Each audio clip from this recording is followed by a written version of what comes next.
Hey, this is JC and welcome to Small Brick City, where we want to help you build a Lego city regardless of the space you have. In this video, we're going to do part 2 of building a mock from start to finish, and we're working on this tiny house. This is actually complete. I'll be doing a double version of this. If you missed the first part where I built this particular tiny house, do check out the link in the card above or the description below. The design for this particular house is for people who do not have the space, money or time to invest in a large Lego city but want to have some kind of Lego city. So this scale works perfectly, as you can build a dense Lego city within a relatively small space. It also is kind of minifig scale in terms of how it looks, not in terms of a real scale, and you do not have a staircase or ladder access for the floors. However, the size still makes sense if you look at it from the point of a minifig and the size of the building. Of course, you can't compare it to an expert modular size building, but that's not the point of this particular design. So let's get started with how we can create this particular build into a double build. What I'm going to do is to build another tiny house just like this one, but a slightly different design in terms of some of the details as well as the color. And I'm going to place them side by side on this larger base plate. So this tiny house is an 8x8 base plate and it measures just 6x6. That's the size of the house. And this piece over here measures 8x16, and I'm going to place both of them side by side but with a gap in between. So what I'm going to do is actually I'm going to break this off and I'm going to transfer it over. So I'm really just taking off this base. I guess I have to take this off. This is interior, and I have to move these pieces as well. So what I'm going to do is take out these plates, put it on, and also transfer the tiles over.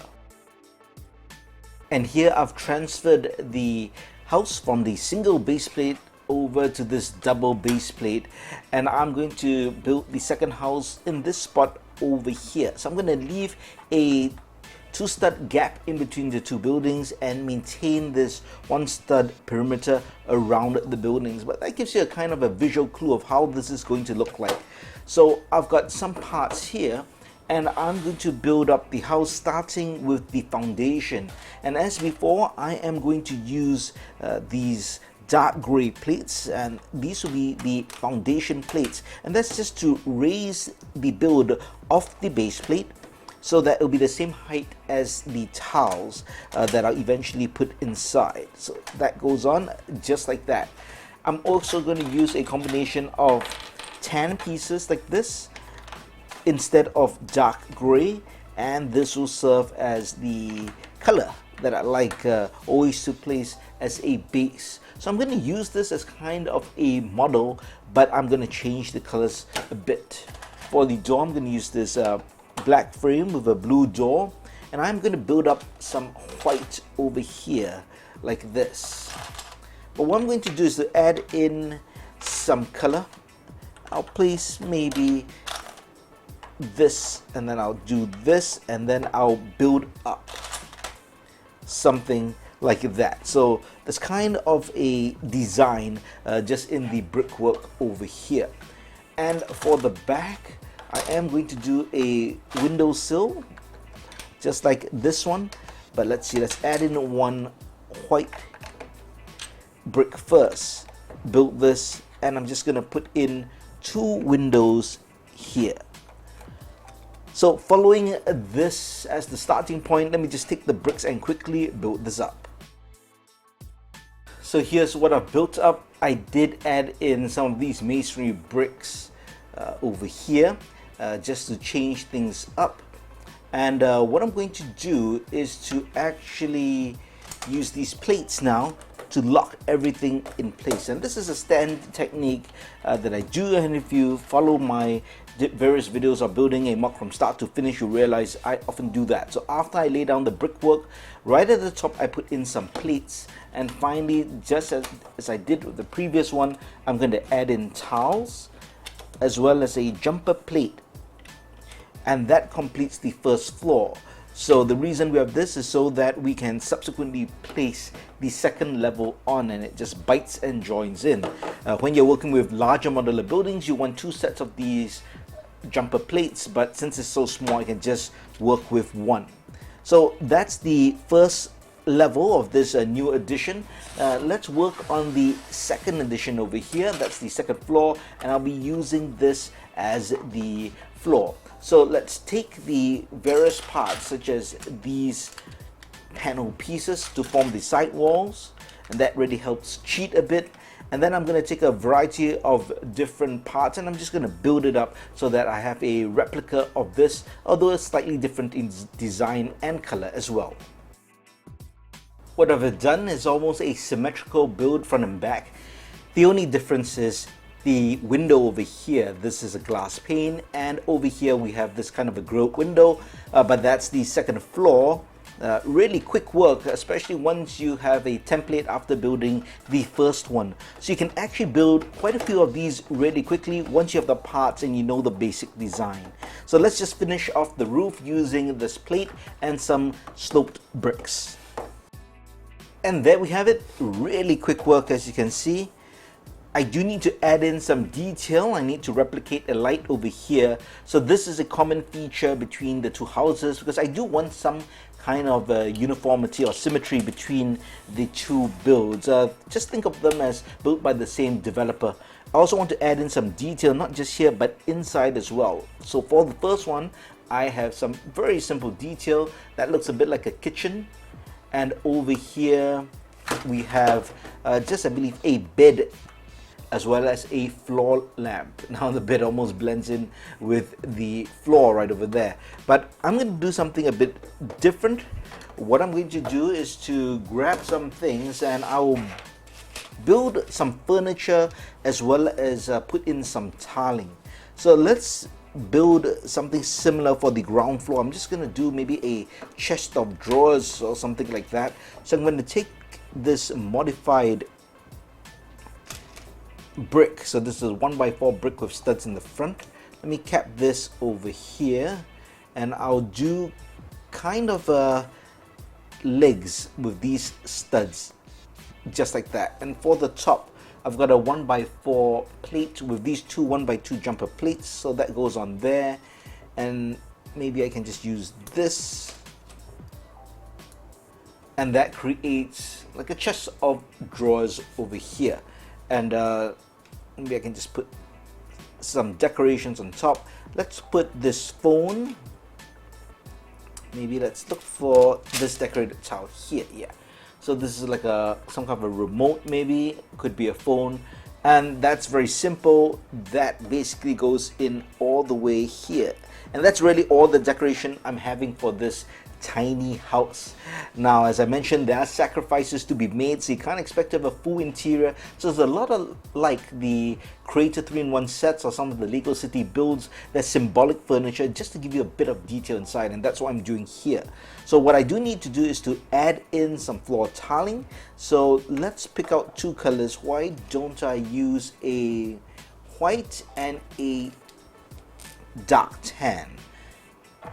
Yeah, I think that works. Okay, let's make it a white and a dark gray. I'm just gonna tile the inside over here, and then I can complete this first floor. And the way I do, as I typically do for my buildings, I am gonna break this apart just a bit, just so that I can get to the floor easily, and then I'll pop everything back.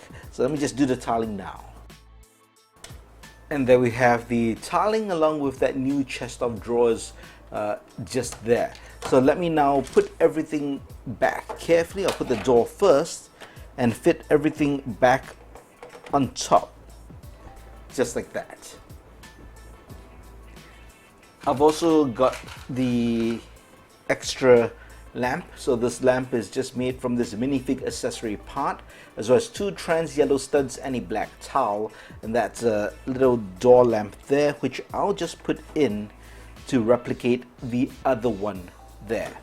Now let's do the interior detail for this floor. So once again, I'm gonna just break this apart, and that should be fairly easy, especially with these parts here.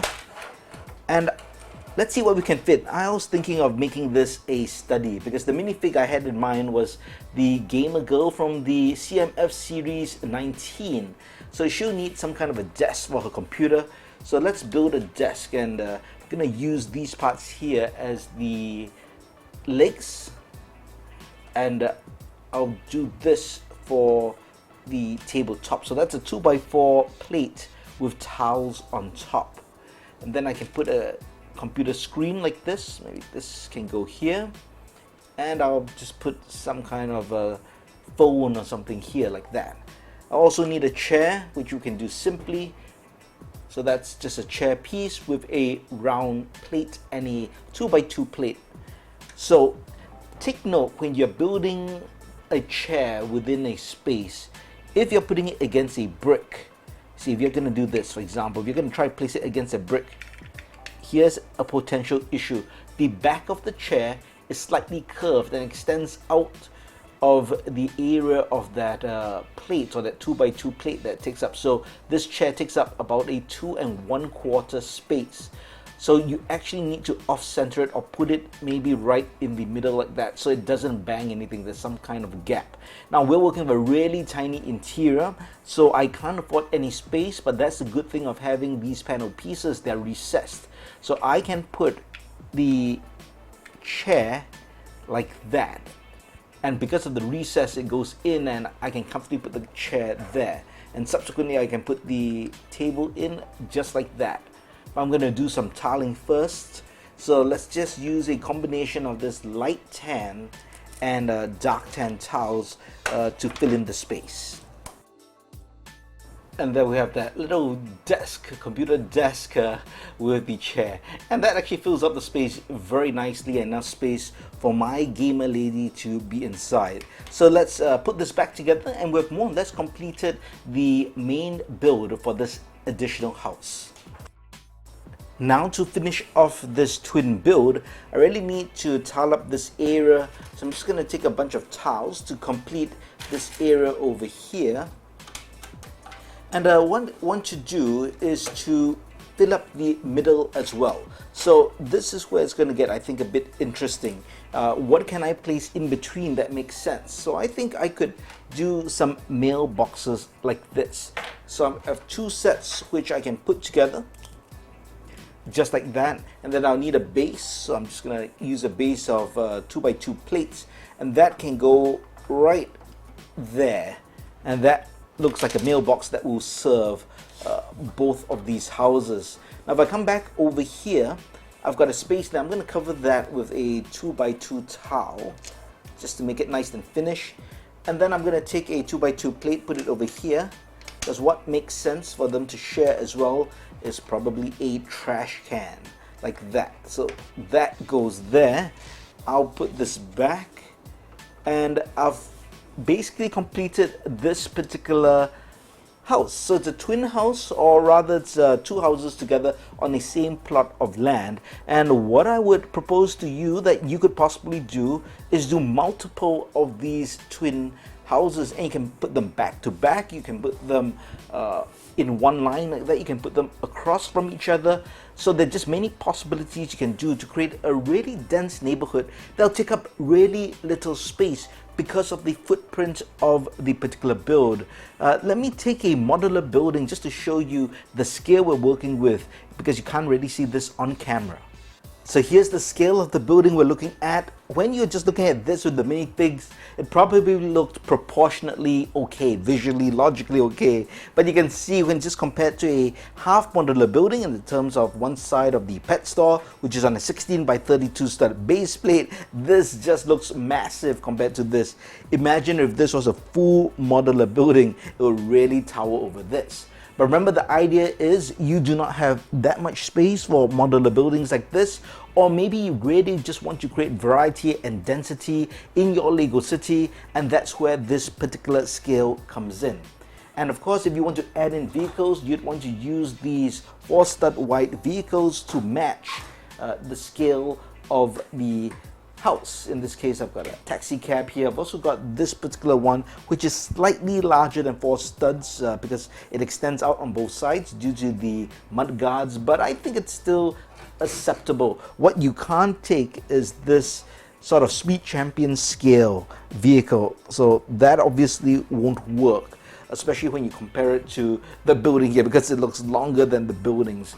But that's just to give you an idea of the scale and what you're working with if you intend to build this particular scale for your Lego city.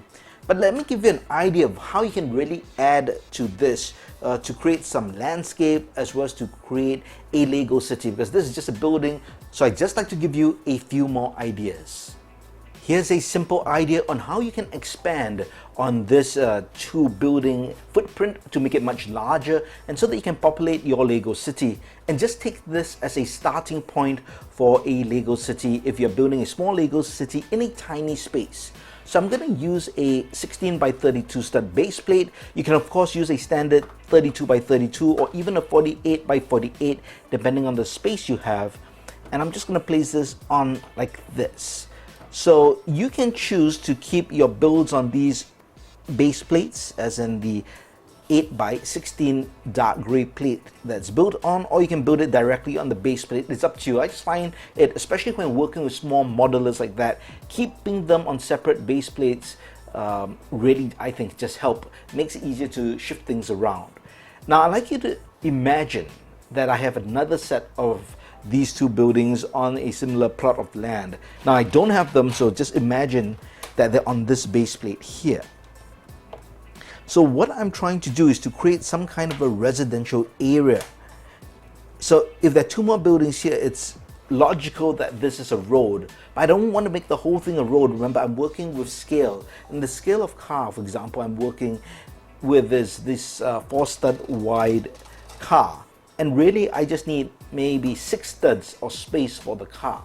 So what I'm going to do is create some grass walkway or a small garden in front of the houses using these green base plates, or plates rather, not base plates.